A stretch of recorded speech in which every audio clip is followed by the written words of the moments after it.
পাকিস্তানের রাজপথের আন্দোলনকারীদের হাতে উঠছে বাংলাদেশের পতাকা। তুমি কে আমি কে বাংলাদেশ বাংলাদেশ স্লোগানে মুখর চারপাশ।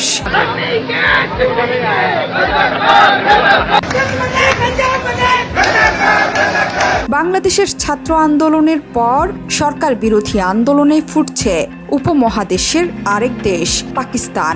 ইসলামাবাদ, লাহোর কিংবা বালুচিস্তান সবখানি কদিন আগে বাংলাদেশে যে গণ অভ্যুত্থান তৈরি হয়েছিল সেরকমই চিত্র।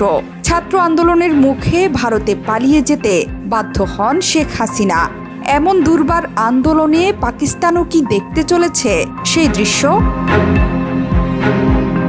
পাকিস্তানে বর্তমান সরকারের পদত্যাগ ও সাবেক প্রধানমন্ত্রী ইমরান খানের মুক্তির দাবিতে এক সপ্তাহ ধরে চলছে আন্দোলন সংগ্রাম। দেশটির গণমাধ্যমগুলো বলছে বাংলাদেশের সাম্প্রতিক আন্দোলনে প্রভাবিত হয়েছে শিক্ষার্থীরা, তাই তো তাদের মুখের বাংলা স্লোগানে প্রকম্পিত পাক রাজপথ।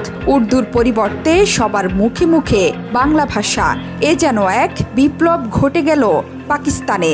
বাংলাদেশের ছাত্র আন্দোলনের ঢেউ যেন আছড়ে পড়েছে পাকিস্তানে।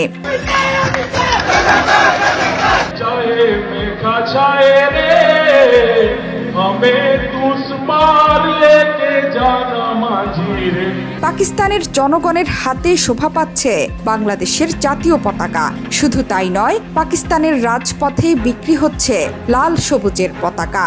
বাংলাদেশের মতো পাকিস্তানে চলমান দুর্বার আন্দোলন নিয়ে মুখ খুলেছেন পাক সেনাপ্রধান আসিফ মুনির। তিনি বলেছেন, আন্দোলনকারীরা মুসলিম নয়।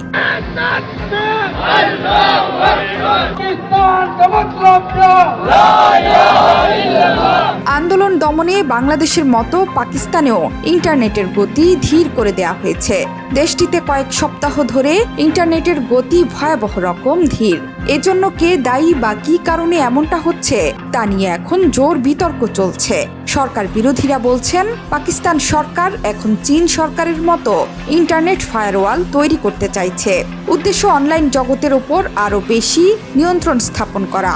যদিও অভিযোগ উড়িয়ে দিয়েছে শাহবাজ শরীফ সরকার, বরং ভিপিএন-এর ব্যাপক ব্যবহারের কারণে এমনটা হচ্ছে বলে দাবি করা হচ্ছে।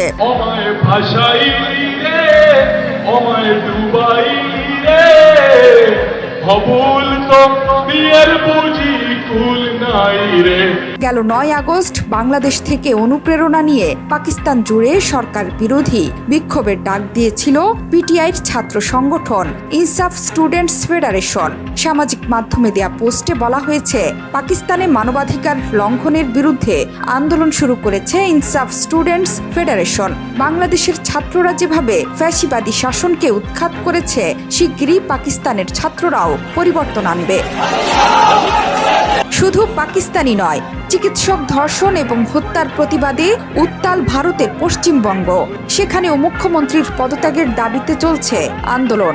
বাংলাদেশের আন্দোলনের এই ঢেউ ক্ষমতার জালে নিষ্পেষিত জনতাকে যেন নতুন দিনের স্বপ্ন দেখাচ্ছে।